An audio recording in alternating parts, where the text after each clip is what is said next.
Je choisis dans cette vidéo de te parler de nos réalités d'immigrants, surtout les immigrants nouvellement arrivés. Le but ici est de t'aider, toi qui projettes venir aussi au Canada ou dans les pays occidentaux, de pouvoir prendre ça suffisamment en compte pour tout simplement mettre de côté tous ces éléments qui nous empêchent de réussir. Donc, dans cette vidéo, clairement, je réponds à la question pourquoi nous échouons majoritairement quand nous arrivons au Canada. Il faut qu'on s'entende d'abord sur le concept d'échec. Qu'est-ce que je mets dans échec? Échec contraire donc de réussite, si on peut dire ça comme ça. Mais échec, c'est parce qu'on a des attentes au départ et donc lorsque ces attentes-là ne sont pas comblées, ça peut être considéré comme un échec ou si tu veux pour être poli, ça peut être considéré comme un report de réussite. On peut dire ça aussi comme ça pour rester voilà dans la positive attitude. Mais il s'agit de quoi concrètement? Lorsque nous décidons de quitter nos pays, très souvent c'est parce que sur le plan financier, on n'est pas capable de faire parfois les besoins basiques. On a du mal carrément à s'occuper voilà du quotidien de notre famille. Bref, on ne joint pas les deux bouts. Ça peut être aussi pour des raisons de manque de reconnaissance professionnelle. Ça, c'est le lot quotidien dans nos pays. Et donc, c'est en toute légitimité qu'on a le droit, si on a des compétences à faire valoir ailleurs, qu'on immigre. Cependant, lorsqu'on immigre, on a donc des préjugés, on a des schémas qui font que nous avons de la misère à réussir.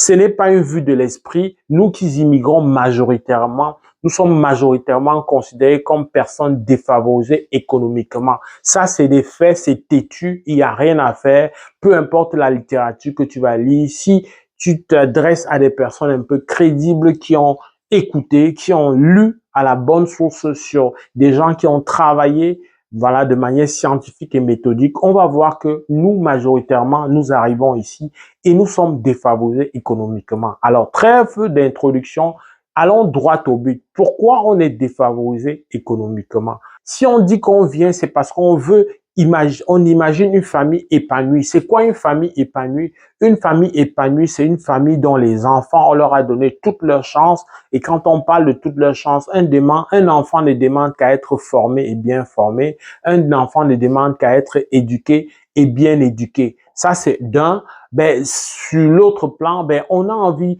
de savoir que ben on peut résoudre nos problèmes, on peut ne pas être inquiété par l'état de santé de nos enfants, on peut ne pas être inquiété par le fait que après le diplôme du secondaire, on aura suffisamment voilà d'ouverture pour notre progéniture, ou alors que nous-mêmes, si on a un état de santé précaire, on aura l'accès aux soins, etc.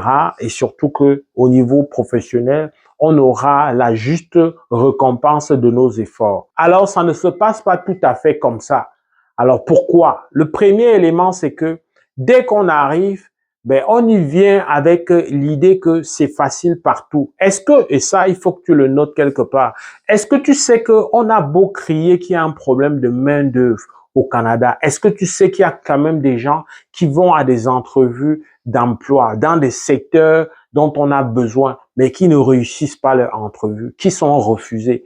Je te parle des secteurs clés comme l'enseignement, c'est-à-dire l'éducation, ou alors les secteurs clés comme la santé. Il y a comme une sorte de goulot d'étranglement, il y a comme dans une sorte de barrière sur le plan administratif qui fait mélanger à des préjugés qui ne sont pas loin parfois d'être des préjugés raciaux, qui font qu'on n'a pas toujours l'accès à notre profession de départ.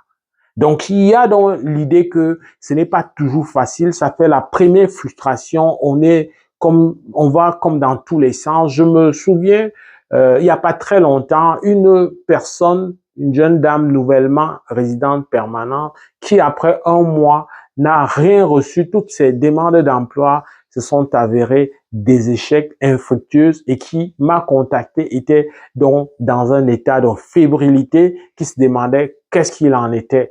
Mais c'est souvent ce choc-là qui nous pousse précisément à faire des mauvais choix.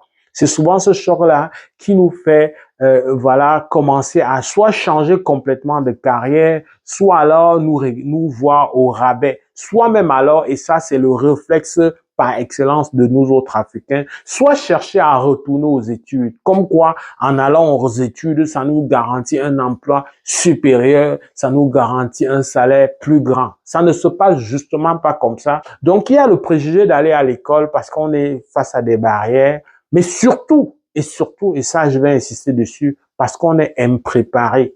Pendant ton processus d'immigration, pendant que tu immigres, tu as souvent en tête, tu mets tellement d'énergie dans le fait que est-ce que ma procédure va marcher?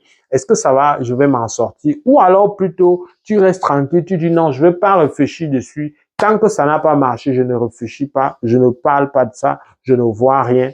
Et c'est donc en arrivant ici que tu te rends compte parfois, par exemple, que, oh, je n'ai pas un permis de conduire. Et là, si tu n'as pas un permis de conduire, ça fait un dommage énorme dans les conditions climatiques qui sont celles d'ici. Comment tu vas fonctionner tes premières semaines ou mois? Est-ce que tu vas retourner faire, et ça prend de l'argent, l'école, l'auto-école? Ou si tu n'avais pas encore fait, tu vas aller faire complètement. Alors qu'en venant avec un permis de conduire, ben, peu importe le pays, tu peux conduire avec ton permis pendant les 6 premiers mois. Et ça te donne dans le temps de te préparer et de convertir ton permis sans que ça ne te coûte rien. Mais si tu fais le choix de faire une auto-école complète, ben ça va se prolonger sur plus qu'une année parce que tu vas passer la phase de permis probatoire, etc. Et comment tu vas travailler donc si tu n'as pas une voiture?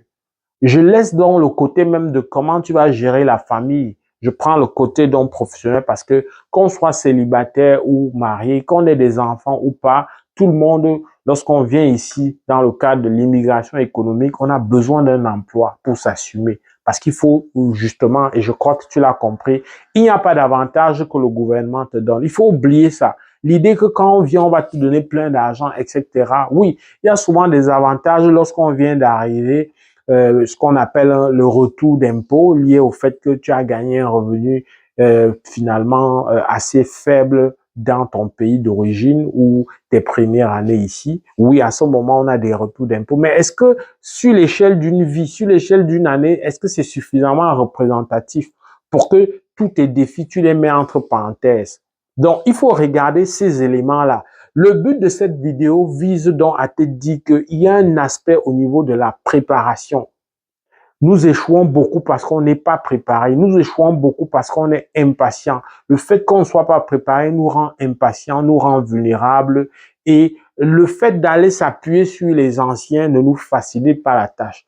Je vais d'ailleurs te faire une vidéo sur qui est-ce qu'on doit s'appuyer quand on vient ici pour que davantage je t'aide, je te donne plus d'outils, plus d'éléments d'aide à la décision pour toi qui va arriver nouvellement ou même pour toi qui est déjà là et qui n'a pas encore ses repères.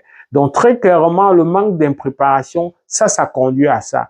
Une autre chose dont je ne peux pas ne pas en parler dans cette vidéo par rapport à pourquoi on échoue, ben, c'est le fait donc que finalement, lorsqu'on a embrassé un emploi, parfois ça va être un emploi du travail général, c'est-à-dire un emploi qui va te demander de l'effort physique. Ça, c'est le genre d'emploi qu'on trouve très rapidement. Ça va être dans des entrepôts, ça peut être au niveau d'un service à la clientèle, etc. Ça peut être un centre d'appel, etc. Dès que tu trouves cet emploi, tu gagnes tes premiers dollars, ben, tu commences à prendre goût. Comme d'habitude, comme tout le monde, le réflexe, c'est de comparer avec le pays d'origine et de voir, oh, finalement, je gagne bien. Et donc, est-ce que je peux pas me contenter de ça? Je ne demande pas beaucoup, ça me demande pas de trop réfléchir, j'ai pas beaucoup de challenge intellectuel ou professionnel, etc.